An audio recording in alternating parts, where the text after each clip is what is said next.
Ok, on continue avec la visite du musée. Du musée, voilà, ouais. Alors là, vous avez donc le panneau explicatif pour la cloche qu'on a visité juste avant. Donc on peut voir l'emplacement donc au-dessus. Donc je disais le siège à l'arrière pour pouvoir s'asseoir pour le tireur et le siège pour arrière qui est là. D'accord. Tout le contour, donc voilà, après les stocks d'émission en bas, la place de la Hochkiste, le périscope. Et donc en bas, vous avez les photos d'origine. Et à côté, là où on l'a récupéré. Alors, qu'est-ce que c'est ce musée? Il a ouvert avec la casemate ou il est plus récent? Ah, il est beaucoup plus récent. Le musée a été commencé à la construction en 2009 et a été fini en 2011. Et ensuite, on a racheté donc une collection d'un collectionneur qui était dans l'association. Et une partie vient aussi de nous, des membres de l'association qui a ramené ça de chez eux. Hein. La plupart sont aussi collectionneurs, donc ont des objets un peu uniques. De temps en temps, des dons qu'on reçoit aussi, qu'on met dans le musée, qu'on expose aux gens, qu'on va expliquer. Quasiment à chaque fois qu'on reçoit quelque chose, on le met dans le musée pour que les gens puissent le voir quand même. Donc, là, par exemple, cette tenue-là qu'on a reçue, un ancien du 159e RAP, donc c'est un régiment qui était à côté, il était dans une casemate d'artillerie, et donc lui nous a offert sa tenue qu'il portait. Donc le chaussure qui manque, c'est les chaussures et son képi. Et les chaussures, tout simplement, c'est parce qu'il les a utilisées chez lui pour travailler à la maison. Et le képi, c'est ses enfants qui l'ont cassé à force de jouer avec, malheureusement, ouais. Et donc cette personne est encore vivante, il nous a offert là sa tenue qu'il avait chez lui, ouais. Et donc là, l'histoire de ce musée, on voulait parler d'une histoire de deux frères, les frères Schmitt de Bartenheim, qui étaient en fait deux frères qui sont rentrés dans l'armée française en 1939, donc ils ont été appelés. Et en fait, ils sont arrivés dans cette casemate-là.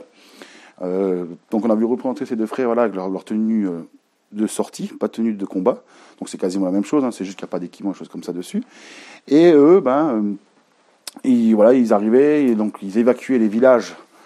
Les familles partaient plus loin dans les Landes ou ainsi de suite, ils quittaient l'Alsace, et les frères, eux, sont partis donc au combat dans le secteur d'Alkirch. D'accord. Et donc vous avez là la petite maison alsacienne avec tout ce qui va avec.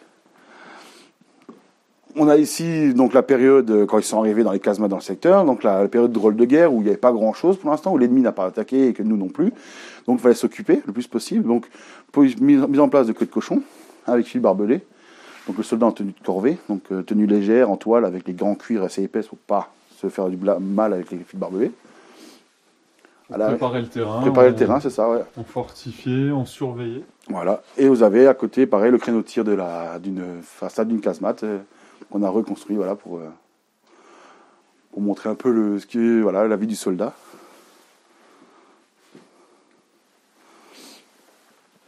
Là, on a l'officier qui se met en place pour préparer sa carte. Donc, il avait une table où dessus il y avait une carte qui était mise en place pour pouvoir indiquer les distances de tir. Donc, par exemple, s'il y avait une forêt à tant et tant de mètres, un arbre, un clocher. Et tout ça, c'était calculé grâce à son appareil qui servait donc à savoir les distances et la hauteur qu'il pouvait avoir besoin pour régler pour ses canons, ses tirs. D'accord. Ensuite, là, on a voulu représenter quelque chose dans le secteur qui se faisait énormément. C'était les soldats qui partaient donc sur le terrain pour l'observation de nuit, donc pour aller voir ce que l'ennemi pouvait faire ou s'il y avait quelque chose. Donc les tenues sont vraiment allégées, très peu d'équipement. Une veste en genre de peau de mouton ou peau de chèvre, ainsi de suite, pour garder la chaleur. S'il y avait de la neige, forcément pour casser la couleur verte dans le blanc, parce qu'un gars qui vient de loin comme ça on peut le voir, donc ils mettaient des vestes comme ça blanches, et des bottes en caoutchouc pour éviter de faire du bruit avec leurs brodequins cloutés. Donc un peu qui est pratique pour pas avoir déjà de l'humidité au niveau de ses chaussures, parce que de la nuit pour marcher, surtout les chaussures en cuir, ça prend très vite l'eau. Et donc là il est au repos, assis sur sa petite guérite d'observation qui est implantée avec son petit fusil, ouais. Avec son mousqueton.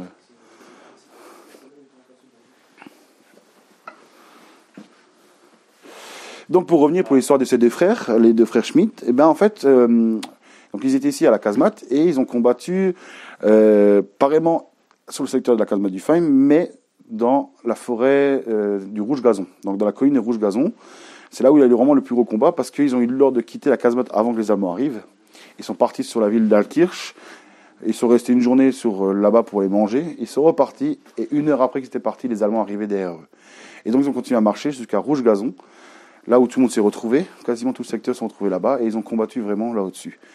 Et une fois qu'ils sont arrivés tout en haut de Rouge Gazon, les Allemands les a pris. Donc les gars, ce qu'ils ont fait, c'est qu'ils ont abandonné beaucoup de matériel sur place. Parce que pas que les soldats le prennent, l'ennemi, et aussi parce que c'était encombrant pour eux. Et donc ils se sont rendus Et l'officier qui était avec eux donc a demandé que les soldats pouvaient rentrer quand même en marchant au pas dans le village en bas de Masevaux, pour les remercier aussi de leur combat, tout ça. Et les soldats allemands, donc l'officier allemand a dit ok, vous pouvez, voilà, pour glorer votre par respect voilà, du soldat envers eux, quoi. Donc ils sont marchés jusqu'en bas au pas, tous ensemble, bon, plus d'armement. Et ce qui s'est passé aussi, c'est que sur les deux frères Schmitt, il y en a un qui a été blessé grièvement, donc lui est parti dans un hôpital, et l'autre est parti dans un camp en Allemagne, dans un Stalag, pour travailler. Oui. Et ce qui était aussi intéressant, c'est qu'on a appris quelques temps après, qu'il y a un des soldats qui a caché le fanion du régiment dans sa veste, dans sa doublure de veste. Et après-guerre, il l'a offert aux Invalides. Et donc le fanion du régiment du 171e RIF, qui était ici, et ben en fait, simplement, c'est les Invalides qui l'ont là-bas exposé chez eux. Ah ouais, voilà. Super. Mais on ne peut pas le voir de photo. Dommage, on voulait bien voir à quoi ça ressemble, parce que bon, pour en refaire peut-être en copie pour nous. Et donc c'est une mitrailleuse Hotchkiss, 8 mm 8 mm Lebel aussi, ouais. La même chose, la même qui était dans la casemate, donc. Ouais, magnifique. Ouais. Et celle-ci, ouais, dans son jus, elle sort d'une grange comme ça, il y a quelques années, quoi. Donc là, voilà, pour représenter un des frères qui a été blessé au combat, l'infirmier qui est en train de le soigner comme il peut, et qui après sera rapatrié dans un hôpital le plus proche. Donc la photo que vous avez derrière, l'image qui est au fond, ce sont une vraie photo qui a été prise à Rouge Gazon, donc un vrai chemin qui est là-bas et qu'on a donc fait lui représenter voilà, à l'arrière avec l'entrée de cette forêt, quoi. Toutes les troupes françaises se sont retrouvées. Dans le secteur d'ici, la Kirche-Mulhouse, là-bas au-dessus, ils se sont retrouvés sur Rouge Gazon. Et donc là, après, pour revenir, on a voulu parler un peu de l'histoire forcément de l'Alsace. Et quand l'Alsace a été annexée de nouveau donc à l'Allemagne, et ben à ce moment-là, il fallait changer un peu tout. Les noms des panneaux des villages, les rues ont été changées voilà, par d'autres noms. Donc il y a une rue connue de Mulhouse, qui est la rue du Sauvage, qui s'est transformée en Adolf Hitler Straße. Et donc on voit l'ouvrier communal qui redescend de son échelle, qui a changé le panneau et que voilà. Et à côté un soldat allemand, tranquillement en perme, en train de fumer sa cigarette et regarder ce qu'il fait. Voilà. Derrière, vous avez un peu des affiches d'époque, voilà, qui a été mis, alors qui a été arraché certaines et d'autres qui ont été rachetées. Abandonnée, faites confiance aux soldats allemands. Voilà. Mais bien sûr. Okay. C'était de la propagande. La propagande, c'est ça. Et donc pour revenir sur l'histoire des deux frères, en fait, le frère qui était parti en Allemagne dans un Stalag, lui, il est rentré après entre-temps chez lui. Vu qu'il était alsacien, il a pu rentrer. Sauf qu'en rentrant chez lui, dans les semaines qui venaient, il a reçu un courrier. Et ce courrier, c'était la corporation de l'armée allemande. Donc il était malgré nous. Et il est parti en Russie combattre, dans le front de l'Est, donc. Et il a survécu, mais avec beaucoup de problèmes de gelures au niveau des pieds et des mains. Il était blessé plusieurs fois. Et il a failli en plus se faire abattre par un des Russes, là où il était, quoi. Parce que quand il était arrêté, en fait, quand il était mis dans un camp en Russie, dans un goulag, il a vraiment eu de la chance, mais il a subi beaucoup de choses. D'accord. Pas évident, donc le front de l'Est. C'est ça. Là, on voit. Alors les objets sont. Ça, c'est un Panzerfaust qui en reste. C'est ça. Panzerfaust. Et les objets qui sont dessus, oui, certaines, pas tous, mais viennent la plupart de Russie aussi. Qu'on a racheté, voilà. C'est ça. Ah ouais. Et les objets. Avec une MG, là. Voilà, une MG34, c'est son affût. MG34. Ouais. Avec son petit affût, qu'on a reçu en don aussi. Quelqu'un avait ça chez lui, il nous l'a offert, et donc on a pu le mettre dans le musée. Un joli don, là. Il n'y a pas la mitrailleuse, juste l'affût. La mitrailleuse, voilà. Mais c'est déjà pas mal, déjà content. La veste et les chaussures du soldat, donc sont en peau de lapin, et celles-ci viennent aussi d'un malgré nous qui habitait sur Ballersdorf, qui nous l'a offert. Des choses très rares, j'imagine, oui. Là, aujourd'hui, à retrouver. C'est ça, très dur. Hein. Et pareil, voilà, on reçoit toujours, ou même le fusil qui est derrière, le Moser, qui vient de la commune de Barthelin, qui est retrouvé dans la mairie en faisant les travaux, ils l'ont trouvé, ils nous l'ont offert. Donc bien sûr, on a fait neutraliser pour être aux normes pour être tranquille. Voilà.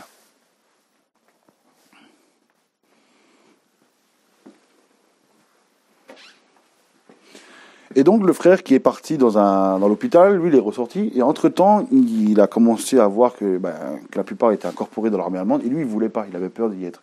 Et donc il est parti. Et il est parti en Afrique du Nord. Et en fait, il est rentré dans l'armée française pour continuer de combattre contre l'armée allemande. Et donc lui, il a combattu là-bas, il est arrivé en France, il est arrivé en Provence, il a débarqué, et il a combattu jusqu'en Alsace, jusqu'à côté de chez lui, dans la forêt de la Harte, à côté de Kems, où il était donc servant de mortier, et il a combattu là-bas. Et et il a survécu aussi, et en rentrant chez lui, après la guerre, il a retrouvé son frère, donc qui était aussi, les deux ont survécu, quoi. Donc voilà, on a vu représenter le deuxième frère, qui était, voilà, avec sa position de mortier de 80, là, ils sont en préparation, en même temps, l'heure du repas, donc on mange cette petite ration. Derrière, vous avez l'officier qui est là, que lui va aussi, pareil, pour préparer ses calculs de tir, et ainsi de suite, pour le combat, quoi. Une belle histoire, puisqu'il se retrouve à la fin. Ils se retrouvent à la fin, ouais. Ils se retrouvent à la fin, l'un était malgré nous, et l'autre a réussi à rejoindre les forces françaises libres. C'est ça. C'est ça. Le destin de beaucoup d'Alsaciens, malheureusement, pendant la Deuxième Guerre mondiale. C'est bien ça, ouais. Là, on a une petite curiosité, là. J'ai l'impression que ça ressemble à une guérite de la Première Guerre mondiale. C'est bien ça, oui. Il y en a une comme ça au Hartmannswiller. Oui, c'est vrai, tout à fait. Ouais. Alors ces deux-là, il y en a une qui a été récupérée dans la Harte et l'autre, c'est un particule qu'il avait chez lui, alors je ne sais pas d'où elle venait. Donc nous, on les a restaurés parce qu'il faut savoir que l'armée française en 40, on réutilisait cette coupole d'observation. Ils ont remis en place pour pouvoir faire l'observation dans le secteur de chez nous. Et donc on a voulu restaurer. Donc deux modèles différents. Celle-là, je connais pas. Celle-ci, c'est un peu moins connue, ouais. Et là, ce qui est intéressant, un petit siège. Voilà. Le confort, le confort, c'est le luxe. Un siège, et même pour les pieds à la partie basse. On peut se tenir au niveau des poignets en bois. C'était la guérite de luxe, là. C'est ça. Et ce qui est intéressant, c'est que la partie au-dessus, au niveau des observations, peut être bougée pour que le soldat puisse se protéger au niveau en cas de tir. Et une trappe de sortie au-dessus. D'accord.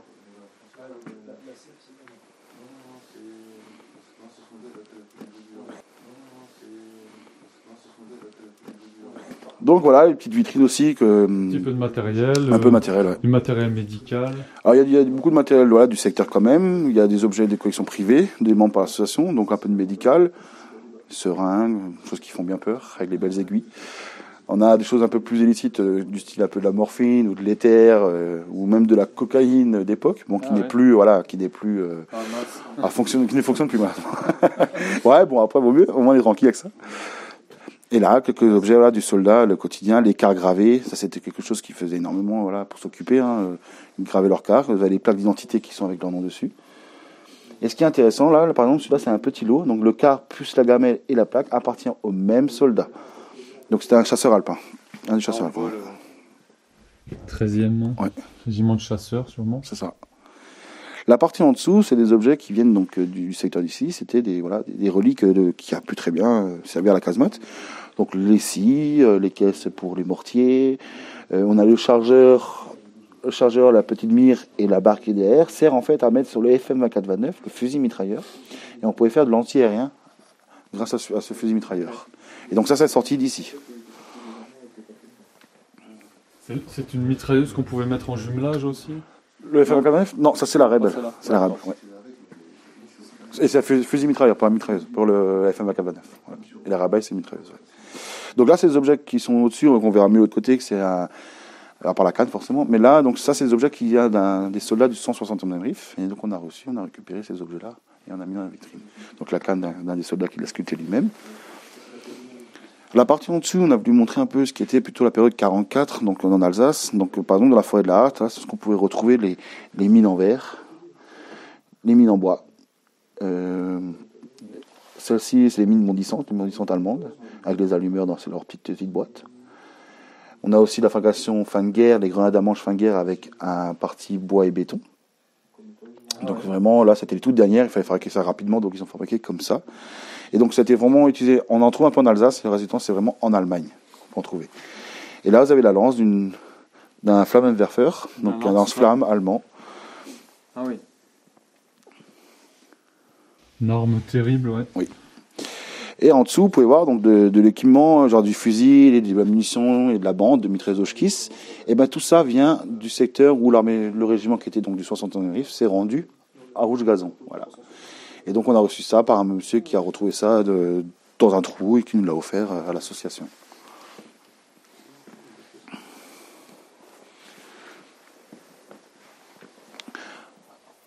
Alors, là, la troisième vitrine, on va avoir du matériel américain, de l'armée américaine, mais pour l'armée française. Parce que les Français en 1944 ont été équipés, par exemple, beaucoup au matériel américain. Comme la deuxième DB, voilà, par exemple. Et donc là, vous pouvez voir encore du matériel d'un soldat, le Colt 45, le sac du 5e RCA, régiment chasseurs d'Afrique. Et donc eux, ils étaient par exemple sur le secteur d'Alkirch, Karspach, ils ont travaillé. Là-bas, ils ont libéré le village de Karspach.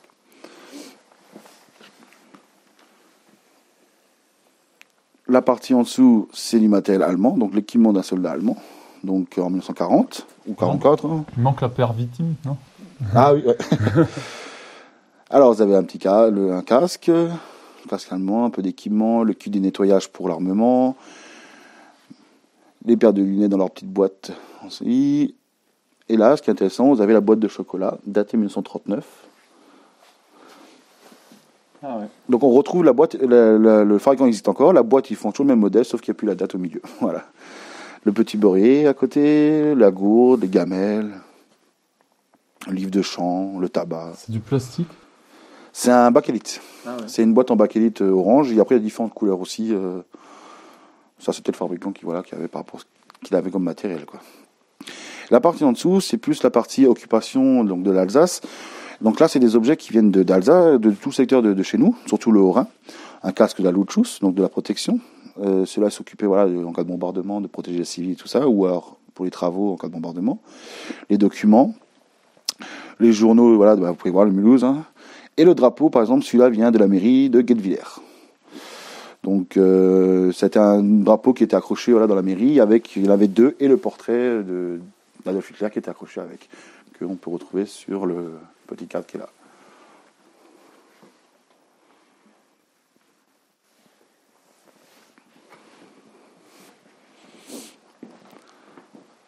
Alors on va voir un peu de l'autre côté. Ouais. Donc un peu la partie basse, vous pouvez voir aussi l'aigle en bois, donc qui est simplement pour poser leur stylo sur un bureau. Et il vient de Mulhouse, donc il vient d'un bureau administratif de Mulhouse. Et c'est un soldat de l'armée française qui l'avait récupéré quand il est rentré dedans en 1944, et il l'a ramené chez lui en souvenir. Et il l'a utilisé jusqu'à maintenant, et donc on l'a reçu il n'y a pas longtemps en don de la famille. D'accord. Okay. Au-dessus, vous avez un peu de matériel du génie, donc de l'armée française en 1940. C'est pour ça qu'on a voulu faire un côté allemand en 1940 de l'autre côté, et un côté de l'armée française. Donc casque du génie, l'insigne du 10e génie. Donc 10e génie, c'est ce qu'ils étaient ici, dans le secteur, ils s'occupaient ici. On a une mine de l'armée française, une mine de 35, et un peu de tout ce qui est objet, grenades, cartouchières, munitions. Un morceau une tête, donc c'était des obus qui ont été modifiés pour mettre dessus, en fait, faire des mines avec. Donc voilà la tête, en fait, de cet obus.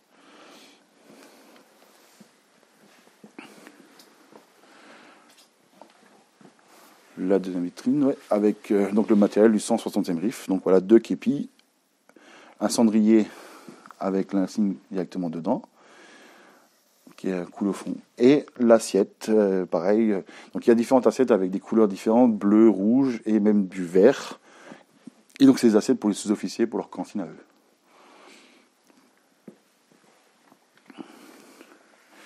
La partie en dessous, vous avez donc casque américain. Voilà, casque américain, notre 3e DI.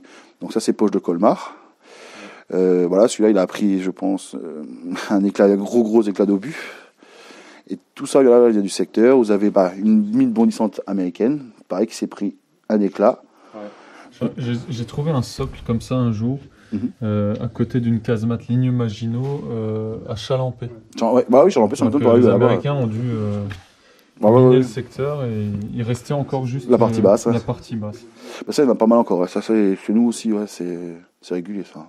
Puis après, voilà, gamelle américaine, car et d'autres casques qui ont eu des impacts. Ok.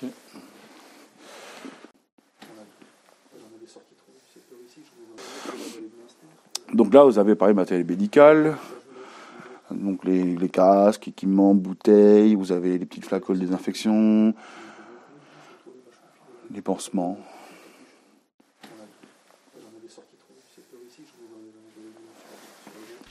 Là, plus la vie du soldat. Ouais, là. ça c'est côté d'armes. Donc le soldat de l'armée française, voilà, en 40, voilà ce qu'ils pouvaient avoir sur eux. Donc brosse à dents, lame de rasoir, pas forcément le tabac était très important aussi, hein, voilà. Et ce qui est intéressant, c'est le petite boîte de tabac qui est derrière avec un soldat qui fume dessus. Et ben au final, c'est une boîte de chocolat, donc de cigarettes au chocolat. Ah oui. Donc les plus anciens connaissent, ouais. maintenant on connaît pas trop. Quoique en Allemagne apparemment on peut en retrouver, mais nous on en a plus chez nous. Ça se fait plus malheureusement. Quand j'étais gamin, il y en avait dans les. Ouais. Non, moi j'ai connu. boulangeries, on Ouais, en ouais. a acheté. Moi je m'en souviens au Super U ou Leclerc, t'avais ça. Ah, je suis déjà vieux là. Et là, donc, ouais, le livre de chant et puis le matériel de couture. Donc, dans une trousse de couture, ce qu'on peut retrouver du soldat. Et la petite plaque en bois qui est à l'arrière avec le trou dedans et la languette sert à nettoyer les boutons sur les uniformes. Donc, on mettait ça, on l'enfilait sur le bouton et l'uniforme et on frottait pour pas salir l'uniforme. Par contre, voilà, ça évitait de mettre de la saleté sur l'uniforme, mais que nettoyer le bouton. Une patience. Voilà. Une patience. Une patience. D'accord. Ouais, je sais plus le nom. Alors, bon, des fois, il faut se rappeler tout ça aussi. C'est vrai. Et donc là, on a un objet particulier qu'on a reçu. Donc c'est il y a une prothèse d'un bras gauche avec une main, et donc articulé au niveau du pouce. Et donc c'est quelque chose qu'on a reçu en don par une dame qui avait ça. Donc c'était son père qui est décédé. Je vais vous récupérer ça. Je vais mettre là. Voilà. Donc c'est son père, en fait, Marcel Moser qui avait ça, voilà, qui avait perdu son bras dans le front de l'Est, et en fait il était à Riga en Lituanie et il était sur un pont et il guidait en fait un véhicule, un Panzerwagen. Et ce qui s'est passé, comme sur ce pont il était en train d'identifier, et en fait les Russes qui l'ont vu, ce monsieur seul sur un pont en train de faire des gestes bizarres en uniforme allemand, et en fait ils l'ont tiré dessus au canon. Et donc il a perdu ce bras à ce moment-là au combat, et il est rentré chez lui avec cette prothèse-là, quoi.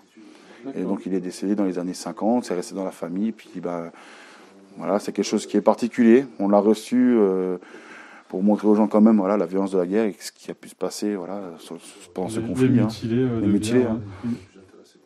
Ok.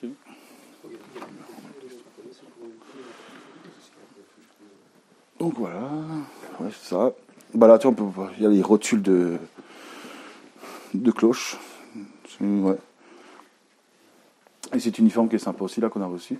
Donc là, vous avez un uniforme du 161e RIF, donc une vareuse. Et en fait, c'était un soldat qui était ici à la casemate et qui était cordonnier pour le régiment. Et donc lui, il habite à Sirens. Bon, depuis, il est décédé depuis quelques années, mais il nous a offert donc sa veste et une lampe qu'il avait encore chez lui, qu'il nous a ramené, quoi.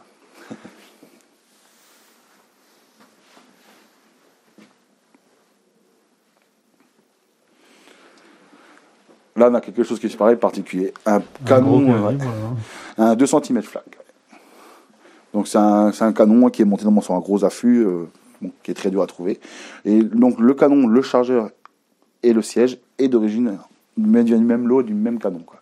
D'accord, tout ça donc pour la défense anti-aérienne. Anti-aérienne ou anti-vécu aussi. Hein, personnel, ils s'en servaient vraiment pour tout. Hein, donc, et là, ouais, c'est quelque chose qu'un monsieur avait redémonté dans les années 50. Il était encore en place et il l'avait récupéré, ramené chez lui. Et donc, on l'a récupéré quelques temps de ça. Donc, le chargeur, il est encore dessus. Hein, c'est un sacré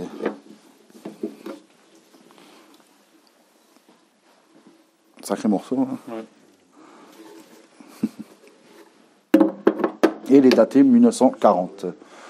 Ouais, vous avez la date juste au-dessus du canon, là.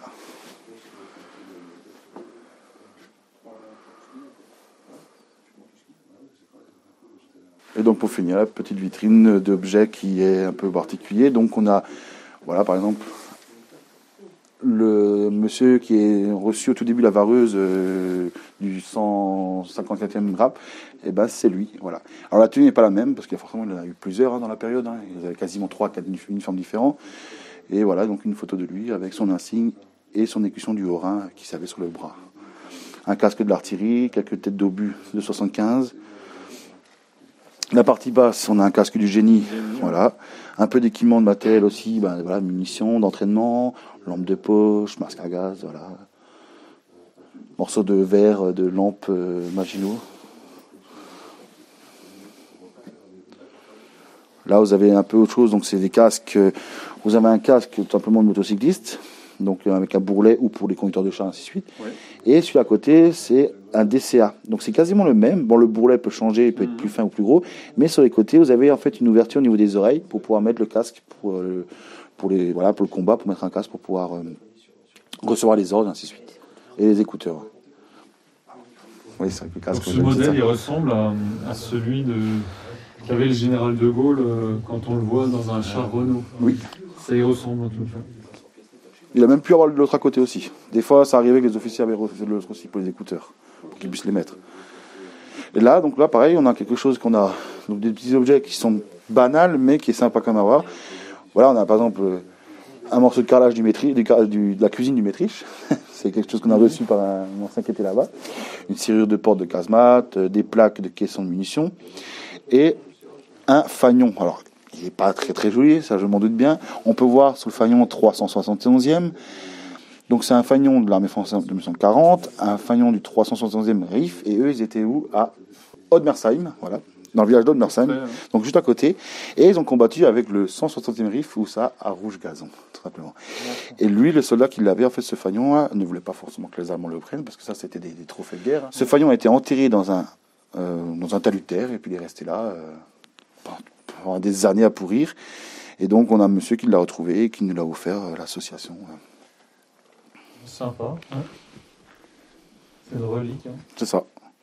Mais qui est quand même, voilà, qui a le mérite d'être encore là. Merci, une très belle collection. Hein. Merci. Bon, on a voulu faire quelque chose qui changeait un peu dans le secteur et qui permettait de faire venir les écoles surtout. On a souvent beaucoup d'écoles qui viennent visiter, donc on a souvent des groupes pour ça, quoi, et ça c'est bien. Donc voilà, parfait pour faire découvrir l'histoire de 1940 et de l'occupation et puis de la vie des soldats et des Alsaciens, entre autres. Oui, voilà, on a vu vraiment montrer ce qui pouvait se passer en Alsace et surtout près de chez nous, quoi. L'histoire des deux frères, les familles qui ont évacué, les familles alsaciennes. Hein. Ok, très bien. Merci. De rien, avec plaisir. Merci Alain pour cette visite. De rien, avec plaisir. Ici à Ufheim, à la casemate, comment? Daschenbach. Voilà. Et en fait, ce nom-là se porte grâce au petit ruisseau qui est dans le village, qui traverse le village d'Ufheim. Et donc la casemate a pris ce nom-là. D'accord. Et le musée mémorial est ouvert pendant l'année ou Alors la casemate et le musée, donc on a une casemate qui est restaurée entièrement, plus un musée à l'arrière qui est aussi visitable. Ouais. Qui va parler du début de la guerre à la fin, 1939 à 1945. Et donc pour revenir dessus, pour l'ouverture, la casemate est ouverte de mai à septembre, tous les premiers dimanches du mois. On est ouvert le jour du patrimoine, la nuit des musées on fait aussi, et on est ouvert le 14 juillet chaque année parce qu'on fait une grosse manifestation. Donc c'est le gros événement chaque année. Ça c'est le gros truc qu'on fait. Donc là on est quasiment plus de 300 personnes qui vont venir en uniforme de la Deuxième Guerre mondiale. Il y a de l'armée française, il y a de l'armée allemande, des Américains, il y a du japonais aussi, on a déjà eu des Anglais, on a vraiment un peu de tout. Et donc chacun va monter un camp, tout autour de la casemate, avec du différent matériel, des véhicules, et ils viennent bivouaquer parce que j'avais vu des Allemands, des Français. Alors ils viennent dormir, ils sont là. Donc là, cette année c'est prévu sur 4 jours, donc c'est du 14 juillet au 18 juillet. Et donc ils viennent, voilà, ils vont installer tout leur matériel, ils vont expliquer aux gens la vie du soldat, comment ils pouvaient manger, ce qu'ils ont vécu, voilà. Sur le terrain, donc il y a les tentes comme à l'époque, le matériel, tous les véhicules. Et ce qui est aussi intéressant, c'est qu'on fait aussi des spectacles. Donc on a un loueur d'armes qui vient pour louer de l'armement à blanc. Ouais. Donc c'est des armes de cinéma, mais c'est des vrais, mais qui ont été modifiés comme on dit. Et donc ils vont tirer à blanc, il y aura des explosions, des choses comme ça. Il y a des tranchées qui sont construites, il y a vraiment comme à l'époque, quoi. Et ça permet de projeter dans un combat comme en 1940 ou en 1944. C'est très impressionnant parce que j'ai pu assister à l'une de ces reconstitutions il y a quelques années. C'est vraiment très, très impressionnant. Ah, c'est quelque chose à voir, hein, c'est sûr. Et puis ça va faire maintenant 14 ans qu'on le fait. Donc au tout début, on a commencé, on était une dizaine en uniforme et voilà, il n'y a pas beaucoup de monde. Et là, maintenant, quasiment 300 personnes. C'est un sacré week-end, vous avez beaucoup de monde à gérer, mais c'est impressionnant à voir. Et puis après, en termes de public, là, sur un week-end comme ça, c'est dans les entre 2500 et 4000 personnes qui vont venir. Alors c'est les familles aussi qui viennent. Hein, beaucoup de familles, oui. C'est ouvert à tout le monde, même aux enfants. Pour tout le monde. Et en plus, c'est sécurisé. Sécurisé toujours. Bah oui, pour les spectacles, on propose des bouchons pour les oreilles, ouais. Pour éviter, voilà, parce que avec des bruits comme ça fait quand même un peu de dégâts. Puis, c'est ça. Les plus jeunes, ouais. Et puis après, Sur place, on propose, voilà, il y a la visite forcément de la casemate et du musée. Il y a aussi coin buvette, à manger. On a des personnes qui viennent aussi vendre des objets, donc des faux ou des originaux. Voilà, il y a des vendeurs comme ça qui viennent aussi. Donc les gens peuvent se faire plaisir s'ils ont envie de s'acheter un petit souvenir, quelque chose. Et après, c'est un petit journée conviviale en famille. Et ce qui est intéressant, ce qu'on fait aussi, c'est quand c'est des familles nombreuses, on fait en plus des tarifs pour les familles nombreuses, parce que forcément, des fois, ça peut arriver cher. Je veux dire, quand tu arrives avec 3 enfants et puis toi et ton mari, ou ta femme, forcément, le prix va arriver cher. Et là, non, nous, on fait en sorte que les gens puissent quand même en profiter, et pour pas trop cher aussi. Et que ce soit abordable. C'est ça, oui. Ok, très bien. Eh ben, merci Alain. Mais de rien. Et puis je te dis à bientôt, et puis j'espère pouvoir revenir très vite au 14 juillet quand Avec plaisir. on espère que cette pandémie sera derrière nous. À bientôt. Ça. Ouais, à bientôt. Allez, ciao.